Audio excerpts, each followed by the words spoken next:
ഞാൻ പറയുന്നത് കേൾക്കുന്നുണ്ടോ? 5-ാം തീയതി നമുക്ക് അവരെ വീട്ടിലൊന്ന് പോകണം.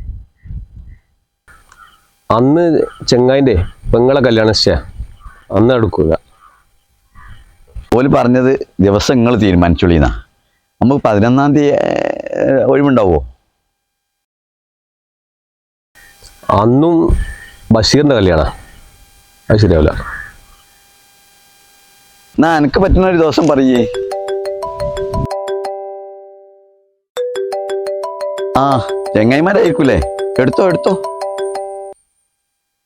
ഞാൻ നേരത്തെ പറഞ്ഞ ഒരു ദിവസം പറയേ. ആ ഫോൺ എന്തോ ഒന്ന് ചെയ്യേ, ആ എടുക്കുകയെന്ന് പറയ, എന്തോ ചെയ്യേ.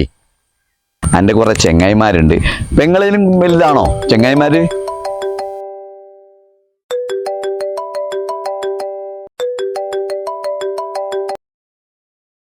കുറെ ചെങ്ങായിമാരുണ്ട്, ഒന്നിനും പറ്റൂല. ഏതായാലും എൻ്റെ പെങ്ങളെ മോനായി പോയില്ലേ. ഇതാ അടുത്തൊരു ചെങ്ങായി വരുന്നേ. എന്താ ഈ ഫോൺ എടുക്കാത്തേ? ഫോൺ എന്ത് നീ സ്വിച്ച് ഓഫ് ആക്കിയേ? പിന്നെ അച്ഛൻ തല ഇറങ്ങി വീടുണ്ട്. ഞങ്ങളെല്ലാവരും കൂടി ഹോസ്പിറ്റലാക്കിയിട്ടുണ്ട്, സിറ്റി ഹോസ്പിറ്റലിൽ. പേടിക്കാനൊന്നുമില്ല.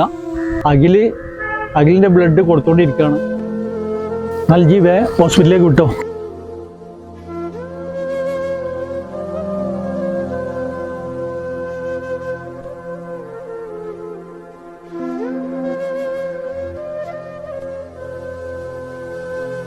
എന്നാലേ നീ ഇതെടുത്തോ, ബേ വിട്ടോ ഹോസ്പിറ്റലിലേക്ക്.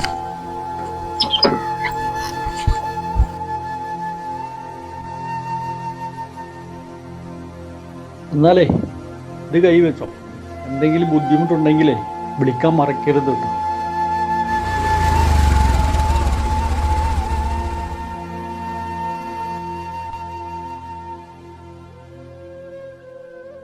അമ്മാവാ, ഞങ്ങൾ സുഹൃത്തുക്കളാണ്. രക്തബന്ധത്തെക്കാളും അതിക്കും മേലെ. ചെങ്ങാതി നന്നായാൽ കണ്ണാടി വേണ്ട, ആരോ പറഞ്ഞ കേട്ടണ്. എത്ര ശരിയാ.